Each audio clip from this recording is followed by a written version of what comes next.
Hello guys, welcome to Money Conversations. My name is Gideon Chi-Edozie Okeke, and over here we do discuss everything about money, how to make money, how to multiply, and how to manage your money, and how to ensure that your money works for you in the right way. All right. So today I am going to be very faceless because I want you to grab what we are going to be talking about. Introduce you to recorded messages or audios by powerful men with track record of wealth and excellence in what they are doing.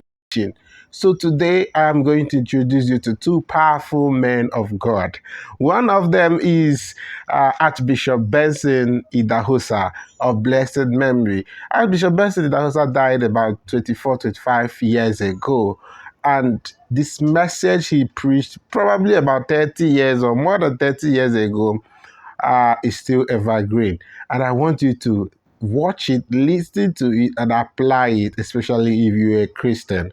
And also have a man of God, one of the greatest men of God in the Nigerian space today, Pastor Jerry EZE of the Streams of Joy International. An amazing result is what he has. And I want you to listen to him, listen to both of them, and put action to what you learn. Let's go to the scriptures and find out how to make easy money. Matthew chapter 17, verse 27. How to make easy money. A Jesus example. And the Bible says, notwithstanding, lest we should offend them, go down to the sea and cast an hook and take up the fish that first cometh up. And when thou hast opened his mouth, thou shalt find a piece of money, that take and give unto them for me and thee. How to make. Now, this is the most simple thing that you can ever imagine. How someone would just go to the sea, getting there, and of course, you just get a fish and open the mouth, and then money is there waiting for you. How to make easy money. Are there some wise things that the Lord has laid up in there for us that if we do, then we can actually make easy money? Number one, Jesus sends a Peter, and Peter was a fisherman. Peter had the fishing skills. Peter had the fishing skills. First of all, now imagine Jesus sent someone like me and say, go to the sea, and then you're going to catch a fish.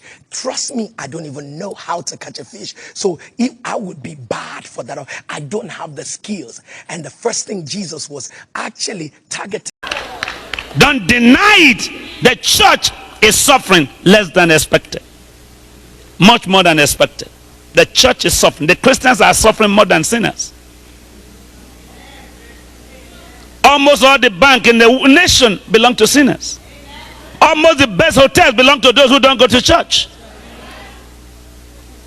Marriott, you know who owns it. You know the owners of Marriott. Mammon. They own Marriott. They make millions a day. Millions a day, billions a year. I have not seen one hotel yet where the proprietor speaks in tongue. If there are, maybe very few. And if there are, it's going to be very small. Because Christians don't believe in big things. They serve a big God and do small things. And that's an insult to God. Because the devil is not as good as God. As a matter of fact, there's nothing good in the devil. And there's nothing bad in God. And with God, all things are possible. And all things are possible to him that believeth. I read that. I said, me, I can become a possibilitarian. I can stop failing and start succeeding. If I can change the gear of my faith vehicle. If I can stop driving backward and start to drive forward. If I can accelerate in the front. If my own gear can move to the gear of the speed of faith of believing. If I can stop talking downward and start talking upward. If I can start to say the good thing and not the bad things anymore. If I can stop singing poor songs and begin to sing faith songs. If I begin to call myself a child of the living God instead of a child of failure, of disappointment. If I begin to look unto God instead of looking to my country.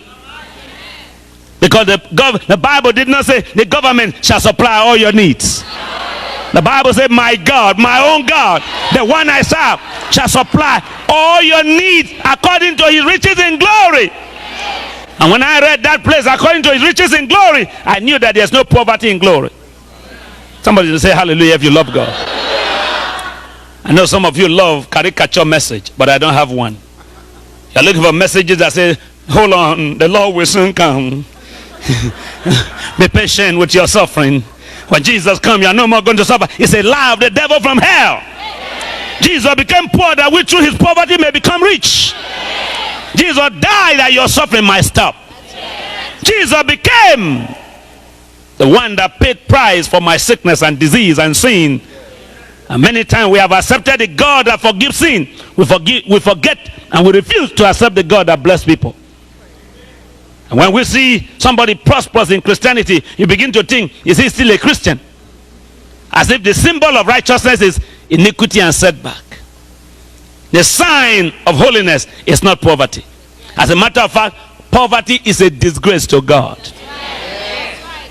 Because where the skills, people of God, you can't make money without skills. You need to acquire a skill set for either your career, a skill set for ministry, a skill set. I know you've been praying, but go get you some skills. I know go get some skills. And Jesus was simply trying to say, I give money to those I can find skills in their hands. The Bible talks about blessing the works of our hands. There's got to be work in your hand for God to bless. And so Jesus was actually going to send someone who had skills.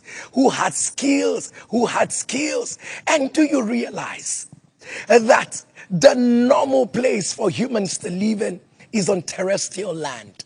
And of course, you do know that the fish itself lives in the aquatic habitat. And so where man lives is in the terrestrial region. But Jesus sends Peter and says, go to the aquatic habitat. That is where you're going to find what will give you money. Was it Jesus' way of saying, leave your comfort zone? People of God, then how easy then is easy money? The truth is that you've got to leave your comfort zone. You've been praying and say, God, I need financial explosion. Jesus is saying, leave your comfort zone. The kind of money God wants to give you, you're so much in your comfort zone. You don't sleep and wake up and that kind of money will come. And Osika, you're a man in ministry. Leave your comfort zone. God's word said in 3 John 2, I wish above all things that thou, say me, may prosper, be in health, even as my soul prospereth. Somebody shout hallelujah.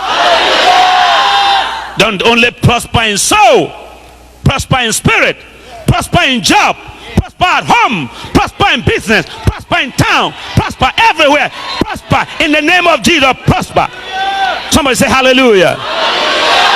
The Bible says you shall be the head and not the tail. The Bible says you shall be a lender and not a borrower. The Bible says you shall be blessed when you go out. I said you shall be blessed when you come in.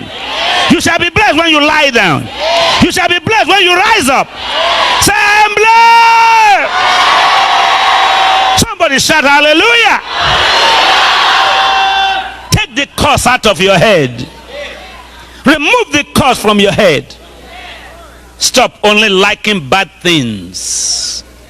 What a shame when Christians hear their sales in Kmart, they are the first to be there. Sales, J.C. Penney, they are the first to be there. Sales in any mall, Christians are the first to be there. Why? They don't believe they deserve good things. They are only qualified. They are poverty oriented. They have been taught the poorer they are, the nearer they are to God. Whereas poverty is a disgrace to God. How can your heavenly Father have everything and you have nothing? How can your God be Alpha and Omega and you are nothing? How can your God say, the silver am I, the gold am I, the 1,000 cattle on the hilltop and the hill where the cattle is standing belong to my God, and you have nothing on earth? It's a trick of the devil for you to think the poorer you are, the holier you become. That's not true. I said, that's not true. Say hallelujah. Hallelujah. Just eat the word. When I preach it, you swallow it. When I preach it, you swallow it. If you love the Lord, wave your hand. Say, I love you, Jesus. Say, I love you, Jesus.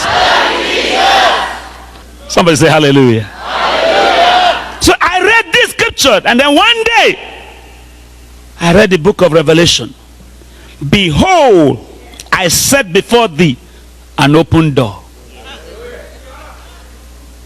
And he said, no man can shut it. So I said to myself, what can I do if I know I wouldn't fail?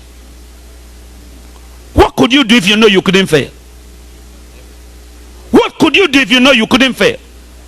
How many miles can you go if you know there's money to go there? How many houses can you build if you know God will provide you the money? I began to ask myself, Idahosa, what could you do if you knew you couldn't fail? And God said, all things. Somebody say, all things. All things. So when preachers come to me in Africa and say, bro, things are very down, there's no money here, I say, I wish your God and my God were the same. Because if the God that I serve is the one you serve, with my own God, all things are possible. If the God that I know is the one you know, you are the head and not the tail.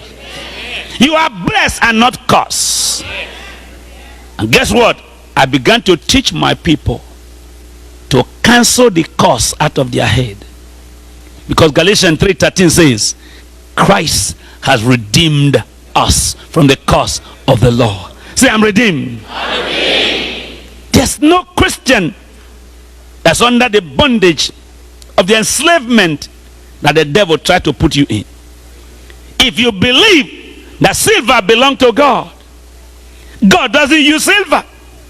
If you believe that gold belongs to God, God doesn't use gold.